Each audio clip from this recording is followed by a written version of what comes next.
Louvado seja nosso Senhor Jesus Cristo. Para sempre seja louvado. Que o nosso coração sinta o amor. Seja preenchido pelo amor. Transborde amor. E que este sentimento faça parte em cada partícula do nosso existir e do nosso evoluir aqui na Terra. Obrigada, Senhor. Muito obrigada. Porque nós temos a Ti. Sejam muito bem-vindos e bem-vindas à nossa casa, ao Boa Nova.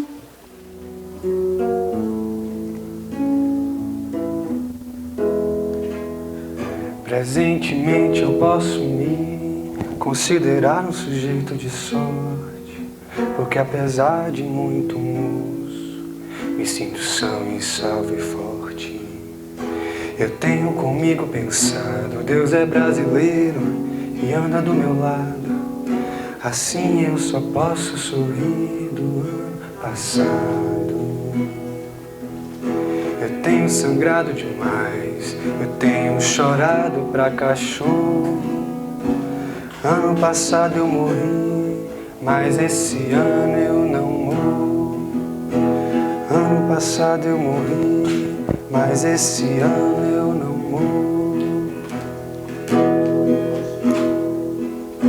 Presentemente eu posso me considerar um sujeito de sorte, porque apesar de muito moço, me sinto são e salvo e forte.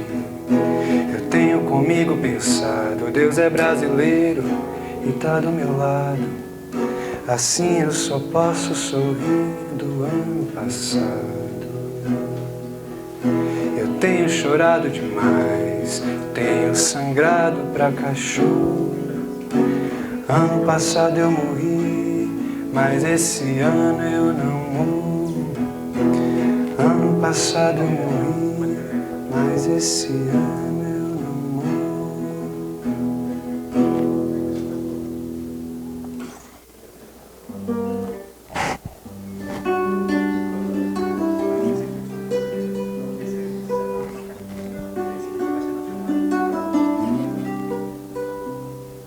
Um dia me disseram que as nuvens não eram de algodão. Um dia me disseram que os ventos às vezes erram a direção. E tudo ficou tão claro, um intervalo na escuridão. Uma estrela de brilho raro, um disparo para o coração. A vida imita o vídeo, garotos inventam um novo inglês. Vivemos num país sedento, sem um segundo de lucidez. Nós somos quem podemos ser, sonhos que podemos ter. Nós somos quem podemos ser, sonhos que podemos ter. E teremos.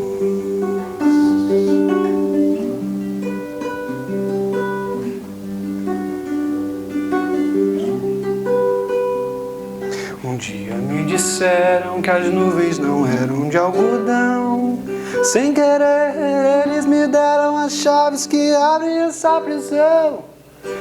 Quem ocupa o trono tem culpa, quem oculta o crime também. Quem duvida da vida tem culpa, quem evita a dúvida também tem. Quem não tem, tudo bem.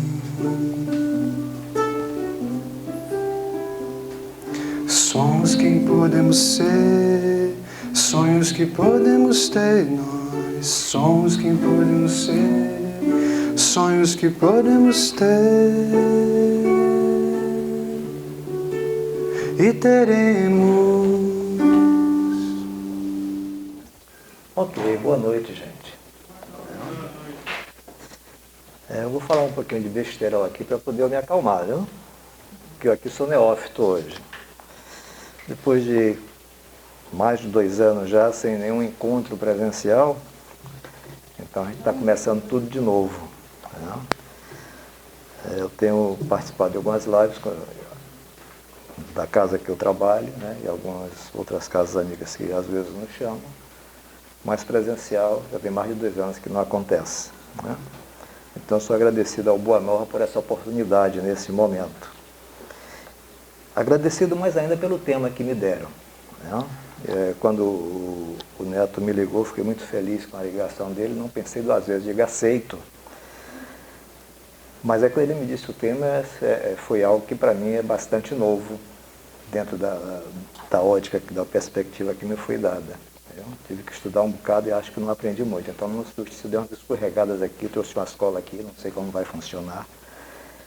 Então, porque eles nos pedem para falar de um material, de um livro, que foi publicado ainda no século passado, por um amigo, um irmão nosso, pesquisador espírita, né? E a gente, ao focar nisto, percebemos que a doutrina espírita hoje não faz mais pesquisas, tal qual já fez no passado. No período que vai de Kardec até antecedência à Segunda Guerra Mundial, haviam pesquisas nessa área.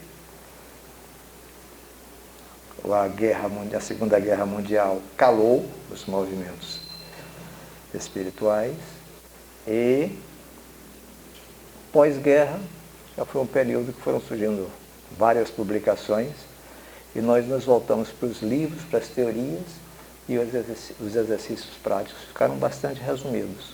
Há uma casa espírita ou outra ainda desenvolve isso internamente, mas não é passado adiante, fica dentro daquele conjunto geralmente.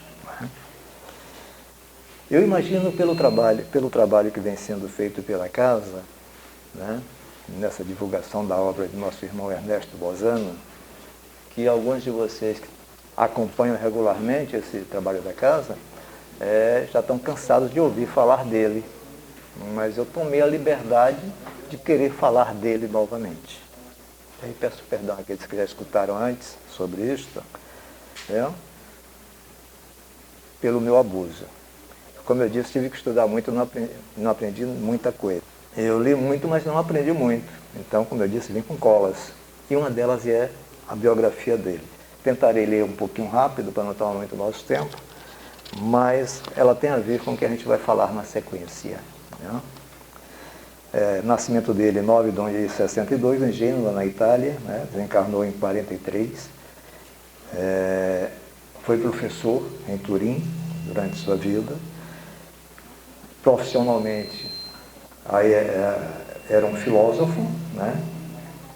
Ele atuava nesta área. E se dizia ele ser primeiramente, um positivista, depois um materialista. Então ele se dizia que era um materialista positivista, né? Mas vamos ver o que o texto vai nos oferecer. Numa época em que o positivismo empolgava muitas consciências, Bozano demonstrava-lhe nítida inclinação. Dos postulados positivistas, permitem que eu tire a máscara? Não, licença, viu? Fica mais fácil para ler, senão. Dos postulados positivistas, gravitou para uma forma intransigente de materialismo, o que o levou a proclamar mais tarde: fui um positivista materialista a tal ponto convencido que me parecia impossível pudessem existir pessoas cultas, dotadas normalmente de sentido comum, que pudessem crer na existência e sobrevivência da alma. E aqui eu faço uma pausa.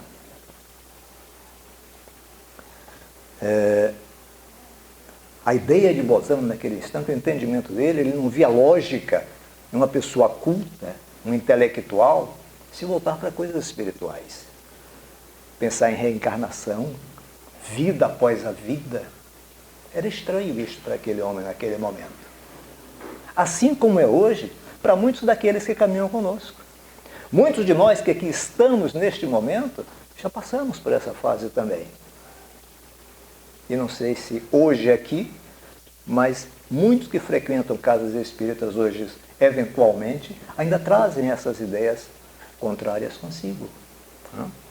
Mas o texto prossegue. O fato de representantes da ciência oficial levarem a sério a possibilidade de transmissão de pensamento entre pessoas que vivem em continentes diferentes, a aparição de fantasmas e a existência das chamadas casas mal-assombradas escandalizava Bozano.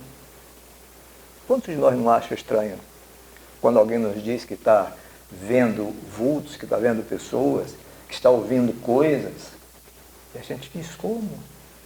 Até mesmo alguns de nós que estamos dentro da casa espírita, que não tem ainda a vivência, o estudo necessário, e diz, pois será que ele não está inventando? Mas não é bem assim. Acontece realmente. A mediunidade é uma coisa fantástica.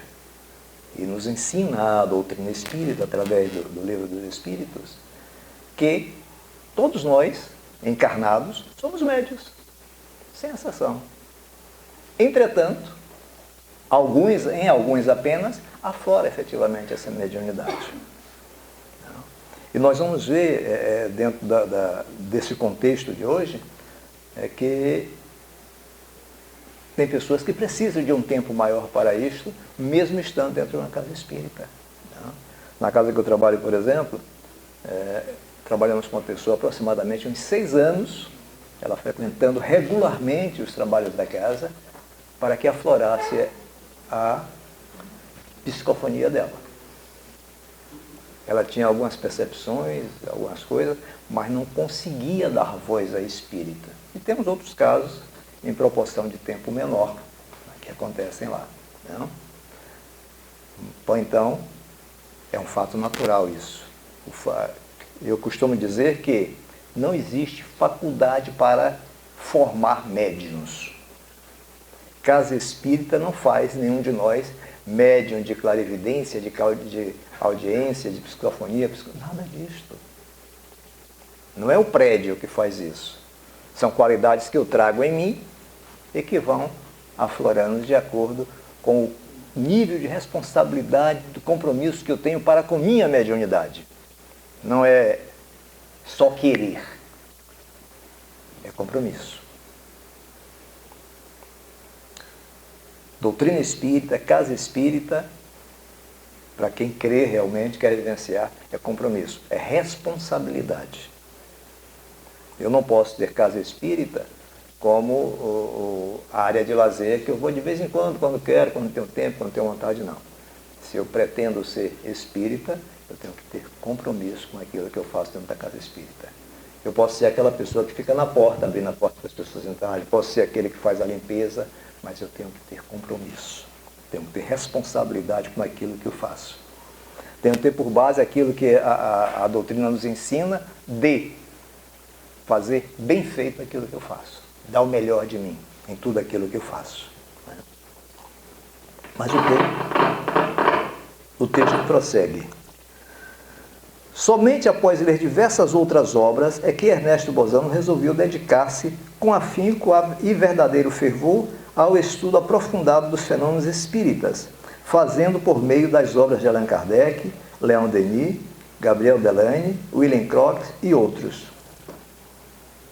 E veja que detalhe interessante na sequência que está dito.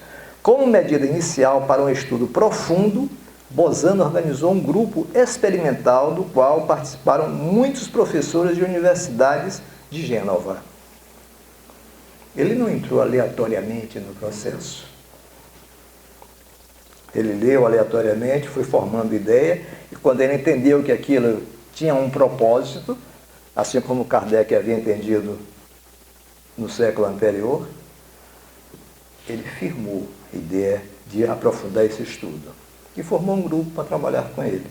Por que é que eu estou chamando a atenção para esse detalhe?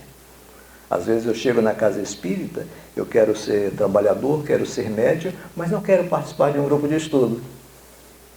Doutrina espírita é estudo, é pesquisa, é troca de ideias.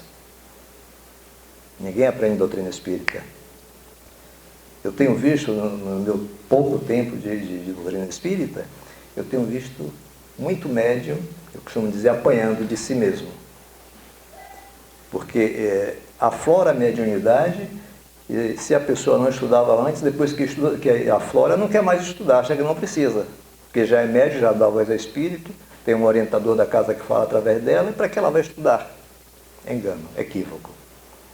Precisamos estudar todo o tempo. Eu tomo como base, como referência,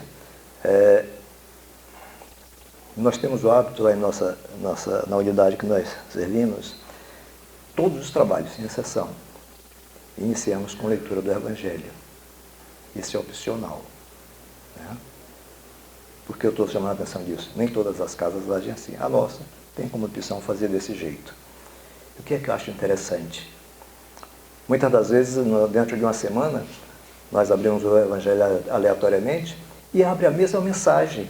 Ainda que sejam trabalhos diferentes, em dias diferentes, pessoas diferentes abrindo o livro do Evangelho, livros diferentes, e cai a mesma mensagem. E o mais interessante, independente que seja a mesma pessoa que esteja comentando outras pessoas que façam comentário pós-leitura, os comentários são sempre diferentes, não se repetem. Ou seja, tem sempre algo novo a ser aprendido, a ser entendido, a ser percebido. E Ernesto teve esse cuidado naquele momento, de se organizar em termos de estudo, de pesquisa mesmo. No decurso de 5 anos consecutivos, olha que coisa bonita, graças ao intenso trabalho desenvolvido, esse pequeno grupo propiciou vasto material à imprensa italiana e, ultrapassando as fronteiras, chegou a vários países. Havia-se obtido a realização de quase todos os fenômenos, culminando com a materialização de 6 espíritos, de forma bastante visível e com a mais rígida comprovação. Hoje nós entramos numa casa espírita, numa reunião mediúnica, sentamos numa mesa, oramos, né? Iniciamos a atividade e os médiuns dão comunicação. E as comunicações são aceitas.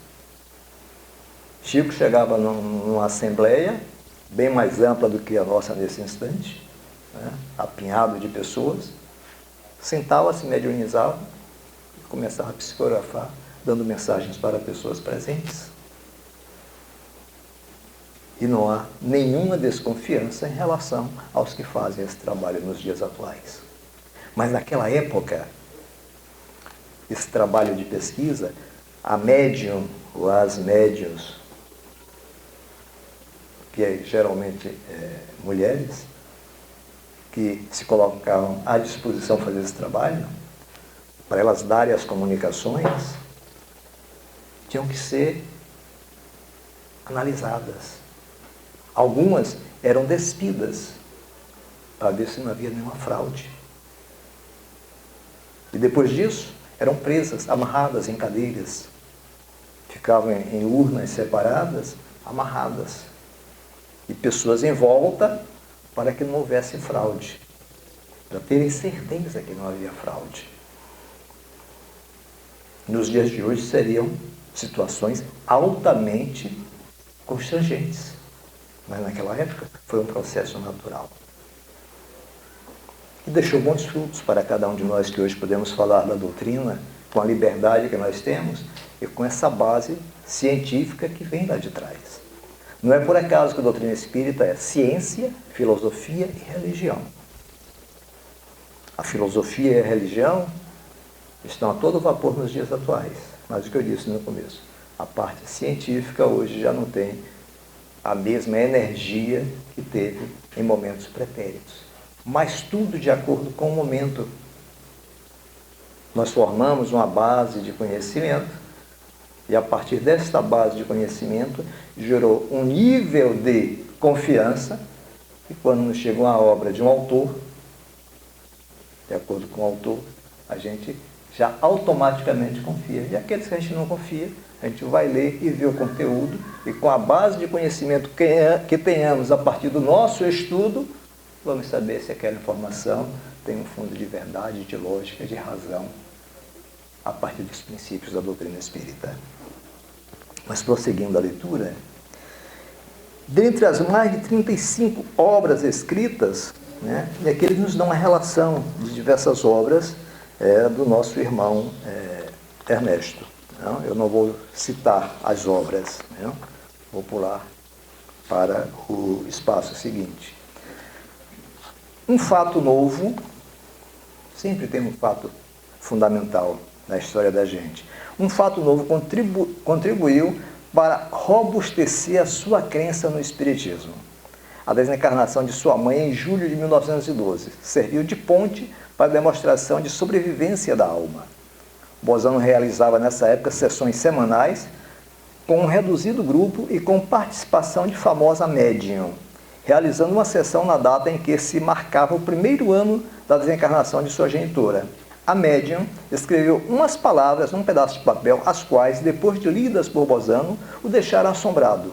Ali estavam escritos os 2 últimos versos do epitáfio que naquele mesmo dia ele havia deixado no túmulo de sua mãe, e que aquela médium não tinha conhecimento disso.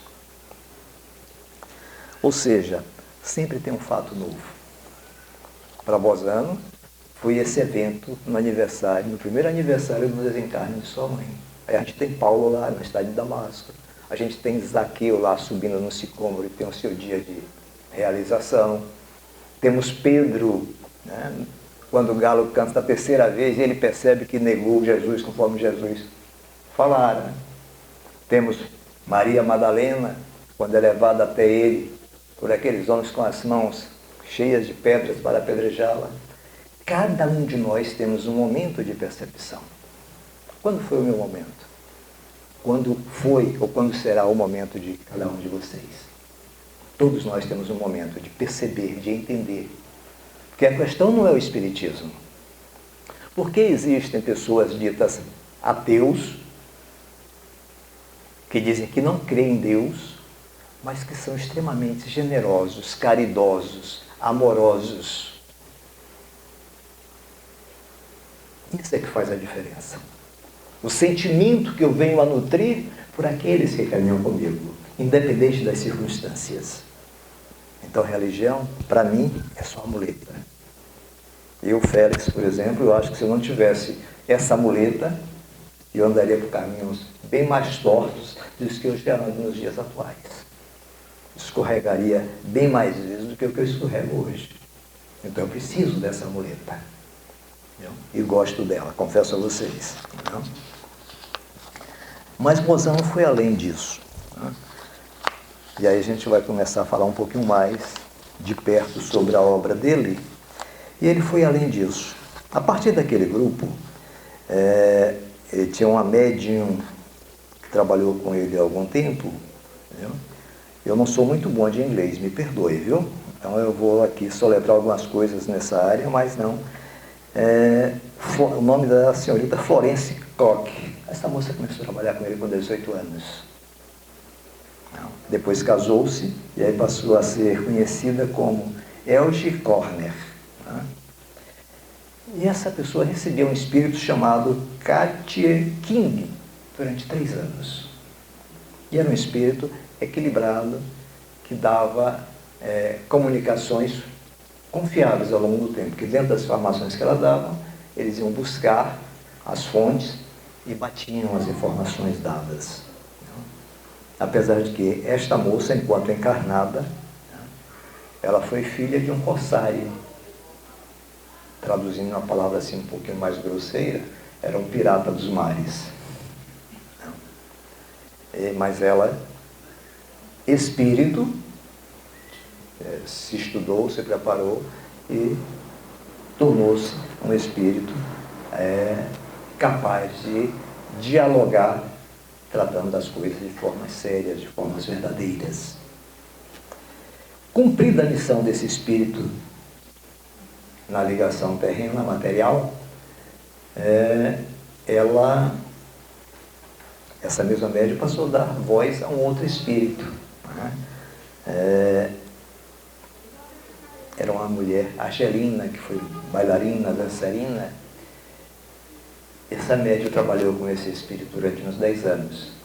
E não conseguiu, com esse espírito, ter a mesma credibilidade que tinha com o primeiro espírito. Então, o Ernesto começa o seu trabalho nos falando sobre esse aspecto da pesquisa dele. E por que que não, essa segunda médium não conseguia, o segundo espírito, falando pela mesma médium, não conseguia? Por que não tinha a mesma credibilidade? Vocês lembram que nós falamos que ele reuniu um grupo compacto para compor aquele trabalho inicialmente. E nessa primeira parte do trabalho foi formada com esse grupo. Quando esse espírito de Katia King se afastou e apareceu o espírito de Marie, o segundo espírito, o grupo se modificou. Outros intelectuais se aproximaram para acompanhar as sessões. Mas isso não eram as mesmas pessoas. Hoje vinha um, amanhã vinha outro. Surgiu uma variação no grupo. Essa variação gerou um fator novo. Quebra de equilíbrio, de harmonia do grupo. Isso acontece muito em nossas casas espíritas hoje. Nas reuniões espíritas de um modo geral, nas mediúnicas em particular, é preciso que haja uma sintonia, uma harmonia muito grande dentro do conjunto que está a trabalhar. E o Félix, eu não posso me dar ao direito de estar numa reunião dentro da casa espírita. Amanhã eu tenho que ir no shopping 10 horas, na hora que o shopping abrir. Aquela camisa que eu vi lá é bonita. Eu estou numa reunião espírita. Meu ambiente tem que ser esse aqui, não pode ser outro ambiente. E a gente às vezes viaja na mente para coisas diversas. Eu tenho um exemplo de shopping, mas tem 1000 coisas que passam em nossas cabeças. E naquela hora eu tenho que estar concentrado naquilo que eu estou vivenciando, que eu estou fazendo. É preciso. Então, esta falta de equilíbrio, de sintonia naquele trabalho, mudou a natureza do trabalho. É válido a nível de informação para a gente até hoje. Mas naquele momento lá, naquela sequência de trabalho, mudou toda a estrutura do trabalho.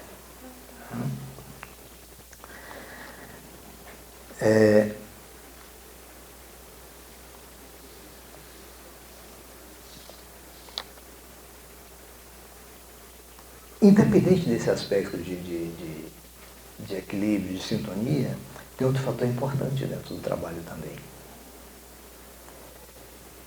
Um espírito, ele pode se comunicar dentro de uma casa espírita através de diversos médiuns, mas jamais ele irá se comportar da mesma forma, falar da mesma forma. Por quê? Porque o espírito usa o nosso arcabouço, aquilo que nós temos a doar em termos de conhecimento, de vivência, não só pela nossa vida atual, mas também pelos registros íntimos que trazemos. E o espírito se utiliza disso. Então, o mesmo espírito falando através de vários médiuns, ele vai se expressar de formas diferentes. Assim como vários espíritos podem falar através de um mesmo médium. A gente vê em alguns ambientes ainda, infelizmente, que as pessoas ficam, não porque espírito Zezinho das Quantas só fala através de Chiquinho. Não existe isso. São coisas que nós utilizamos, adotamos, abraçamos, que se tornaram achismos, mas que não são necessários. O médium tem que estar consciente, todo o corpo mediúnico da casa consciente do seu compromisso com o trabalho e se doar para o trabalho com confiança, com esta confiança, né? Se colocando à disposição para ser instrumento. Sem se preocupar.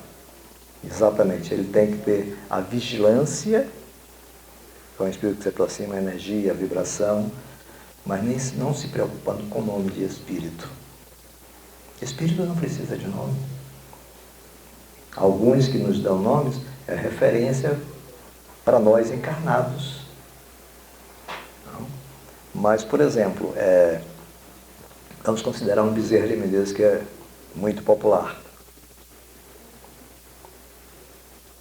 Ele está de repente em uma missão onde não pode estar no Boa Nova naquele dia do trabalho. Mas ele delega a um outro espírito, conhece as ideias dele, o comportamento dele, o outro espírito vem e fala como se fosse ele. Não tem problema nenhum, não tem nada de errado com isso. Agora, se eu for um médium clarividente, curioso, falador, vou dizer aquele, não é doutor Bezerra de Menezes, não. E vou fazer uma confusão enorme dentro da casa espírita. Razão porque estudo é base essencial para o trabalho espírita. Conhecer a codificação. E a partir daí da codificação, e ver os romances diversos, que têm informações interessantes. Mas essas informações têm que condizer com a codificação. Nosso irmão Kardec, na sua sabedoria, né, nos fez ver que a doutrina espírita, a codificação da doutrina espírita não ficou pronta. Não era um pacote lacrado. É aberto, até os dias de hoje. Em qualquer instante que a ciência prove que alguma coisa que está contido no Pentateuco não é justa, não é correta, pode ser mudado, disse Kardec. E na dúvida, como agiria Jesus nesta situação? E aí construímos nossa resposta. Mas eu preciso entender a codificação e preciso conhecer os ensinos de Jesus, as leis divinas que regem nossas vidas.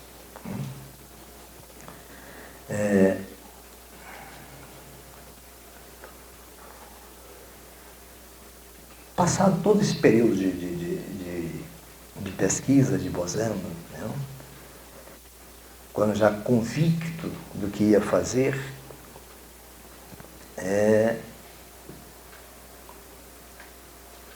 ele partiu para experiências diversas, fora aquelas iniciais com a nossa irmã Barry. E nesses seus estudos, nessas suas experiências, ele trabalhou com um ministro da igreja anglicana. Esse ministro, isso ainda encarnado, não é?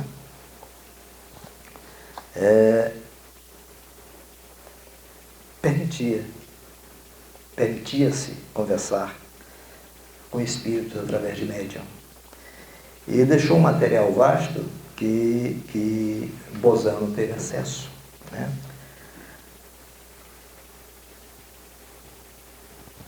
Um desses casos, eu estou vendo aqui minha cola, viu?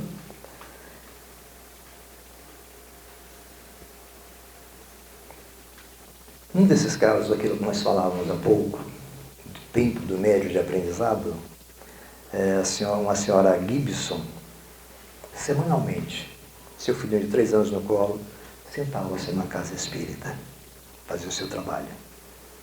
3 anos, até ter uma comunicação. A partir daí, sua mediunidade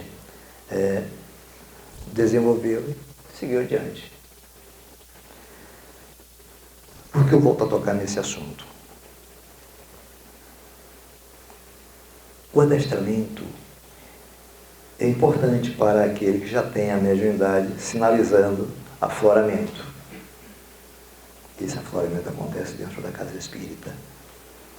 Tem pessoas que querem fazer comunicação em casa, fazer grupinhos de finais de semana com os amigos, dentro da casa espírita. Tem uma egrégora, uma energia que protege o conjunto de espíritos brincalhões, que não querem somar na ajuda, mas querem desorientar o médium. Então, o melhor lugar é dentro da casa espírita, com todos os cuidados por parte nosso, enquanto encarnados. Eu não tenho nenhuma dúvida que a espiritualidade tem os cuidados dela, mas eu preciso ter o meu cuidado enquanto encarnado. Tanto que a gente vai no Pentateuco, e lá nos alerta sobre a necessidade do cuidado da alimentação, cuidado com os pensamentos, principalmente nos dias de trabalho, chegar no ambiente com antecedência, se harmonizar suas energias com a energia do ambiente. Tem todo um processo que devemos cuidar nós enquanto encarnados. Se eu quero chegar na casa espírita e quero fazer o meu local de encontro social, beijinhos, abraços, o trabalho está começando lá, no ambiente próprio, eu estou na antessala conversando, falando em voz alta, não estou ajudando, não estou agregando, não estou, além de não estar aprendendo nada, somando em nada, ainda estou atrapalhando. Então o Ernesto vai pegando essas coisas e dentro do contexto que vai nos mostrando os fatos, vai nos mostrando também os processos, procedimentos necessários em nosso comportamento. Esse foi um caso que ele pegou. Mas ele pegou um outro. É um jornalista inglês, Hamey, né? Autor de livros, né? Passou 2 anos no período de adestramento. Porque esse livro que ele nos dá, que nós estamos falando hoje, O Espiritismo e o Psiquismo, ele narra uma série de fatos. Eu peguei 3 ou 4 só para ilustrar, mas ele narra uma série de fatos desse trabalho dele de pesquisa. Não? Aí mais adiante ele coloca novamente,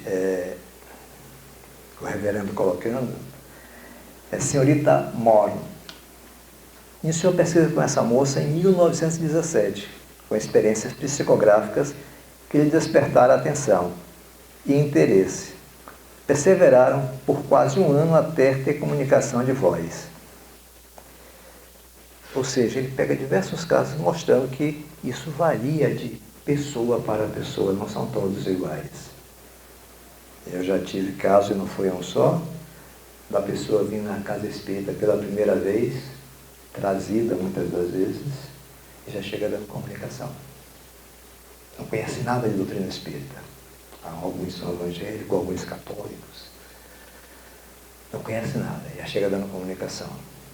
E aí a pessoa se apavora, porque não entende nada que está acontecendo.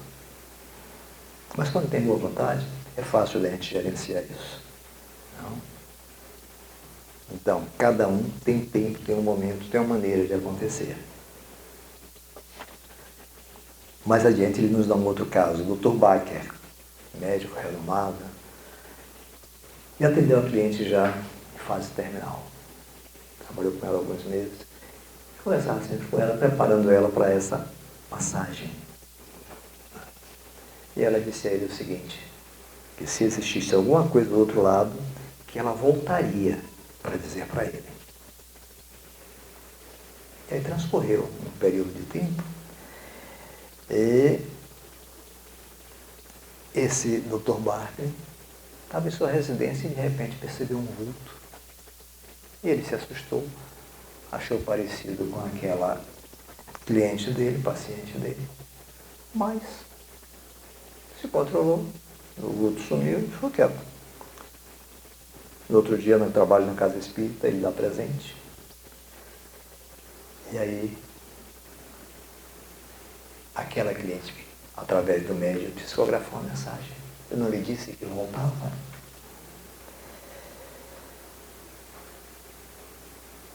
E aí, então, ele confirma para as pessoas que ele não tinha falado com ninguém, que ele ficou acanhado, achou um fato passageiro, mas as pessoas iam dizer que ele era louco se ele falasse aquilo. Mas aí, diante da mensagem, ele realmente atender a paciente, ele narrou o diálogo que teve com ela naquele momento que ela prometeu que voltaria, e disse que realmente no dia anterior aquele vulto esteve sim. E aí no bilhete está escrito, fui eu quem estive lá com você na sua casa ontem, assim. São fatos que aconteceram naquela época que acontecem com muitos de nós nos dias atuais. De vez em quando eu ouço alguém dizer dentro da casa espírita, eu vi um vulto. Alguns com confiança e alguns com dúvida. Questionando. Mas se nós formos no Livro dos Espíritos, pergunta 459, Kardec pergunta aos espíritos se eles nos veem, nos observam, algo desse tipo. E os espíritos respondem. Eles os governam, eles guiam seus passos. Tal a forma que eles vivenciam nossas experiências, nosso dia a dia. Aí quando a gente fala isso, alguém vai ficar assustado. Poxa, então, não é bem assim. É assim, mas não é assim. Dá para entender? Não, bora explicar então. Tanto os espíritos amorosos, fraternos, quanto aqueles que ainda não caminham segundo as leis de Deus, que têm suas contradições, eles podem perceber qualquer coisa em nós, sim. Mas o Espírito só percebe, e isso está no livro dos Espíritos também, aquilo que ele foca.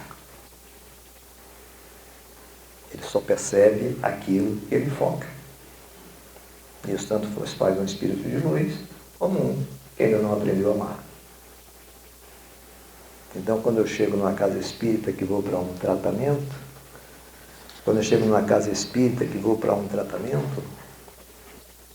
aquele mentor espiritual que está lá atendendo,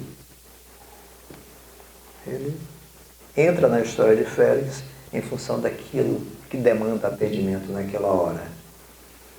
E vai ver se é uma situação do presente, se é do passado, motivos que geraram, para poder dar a solução adequada. Aí situação parecida acontece também quando desencarnamos. Nós costumamos ouvir, às vezes, quando o espírito desencarna, ele rever toda a sua história pregressa.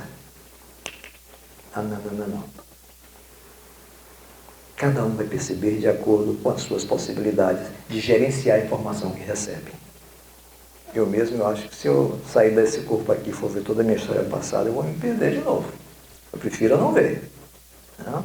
Ficar só isso aqui que eu estou aprendendo agora e seguir para adiante. Porque se eu for olhar meu passado, pode ser que eu me assuste comigo mesmo e aí me perca de novo.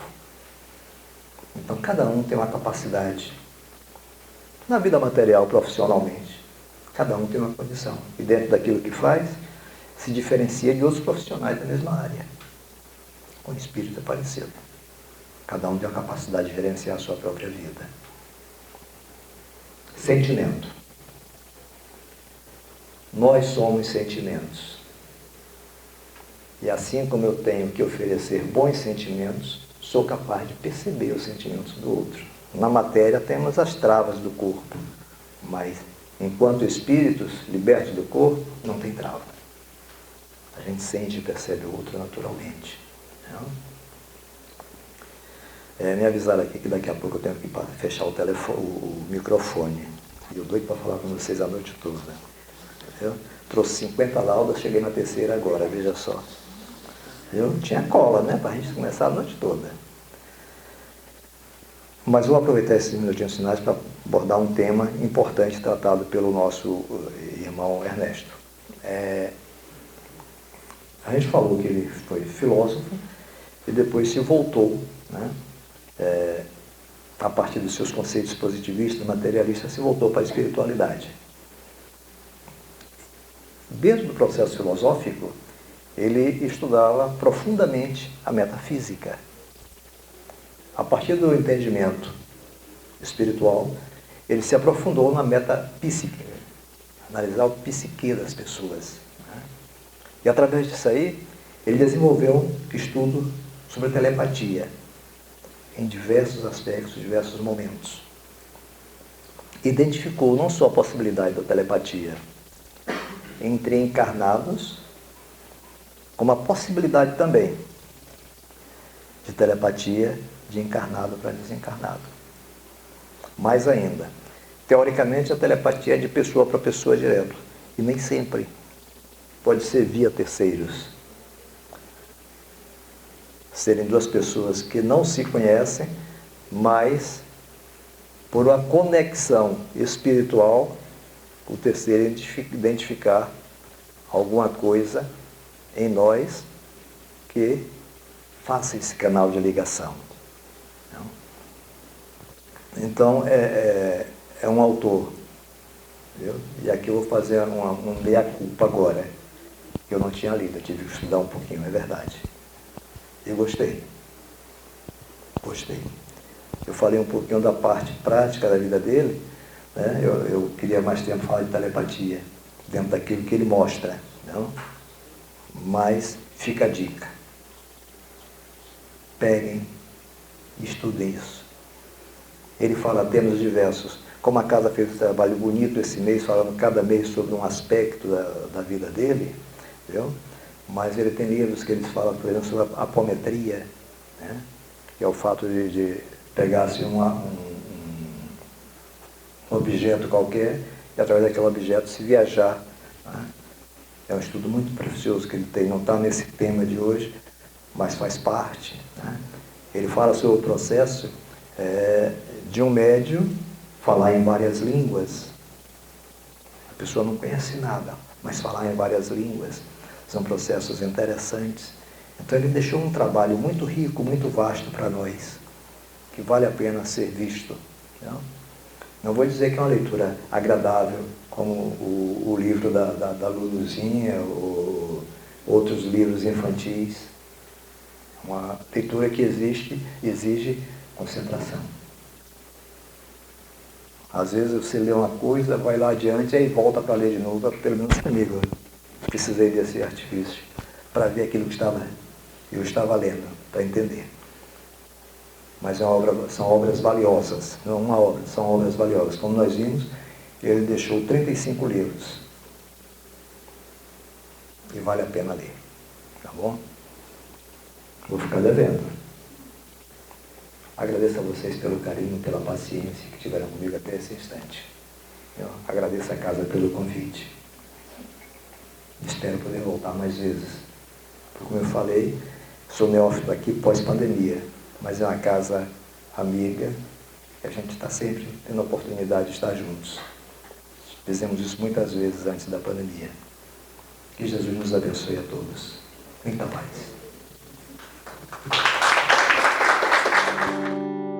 Espalhe amor, seja amor, no caminho uma flor tem valor, mesmo se tiver espinhos. Traga paz, vive em paz, tá tudo bem. Seja capaz de provocar algum sorriso no rosto de alguém.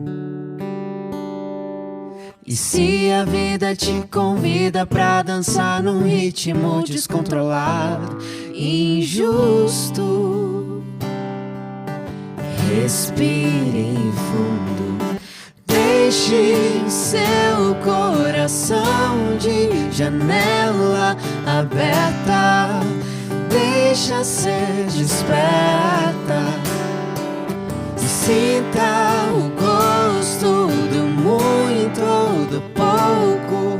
Se entrega, pode ir sem pressa. Viver é mesmo assim, com o tempo tudo se acerta.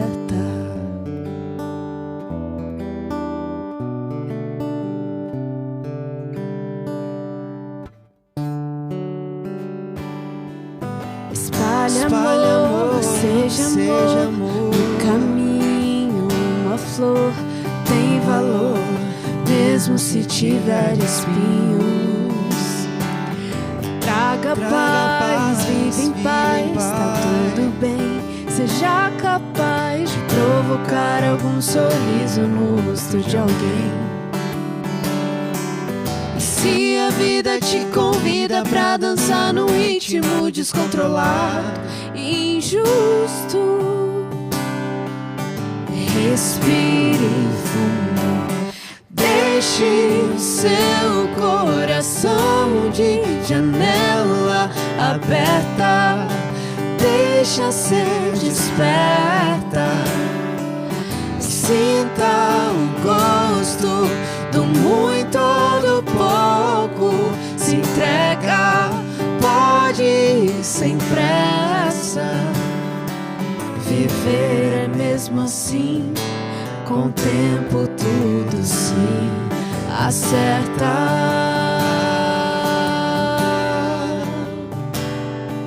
Viver é mesmo assim, com o tempo tudo se acerta.